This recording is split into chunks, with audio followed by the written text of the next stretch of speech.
Introduction. Let's talk about kidneys. Kidneys make urine, also called pee. Urine travels from your kidneys to your bladder and then outside of your body. This allows the body to get rid of toxins and fluid. Your body works hard to stay healthy, but all of this work creates leftover waste called toxins. When the kidneys can't do their job anymore, we call this end-stage kidney disease or end-stage renal disease.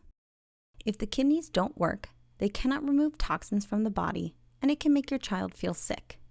Toxins can cause your child to have vomiting, tiredness, weakness, or difficulty concentrating.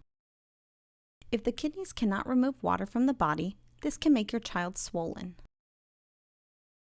When the kidneys don't work, we use a machine to do the work for us. This is called dialysis. Dialysis removes toxins and water from the body without using the kidneys. Peritoneal dialysis is one type of dialysis that works in the abdomen. In the next section, we will explain how this happens.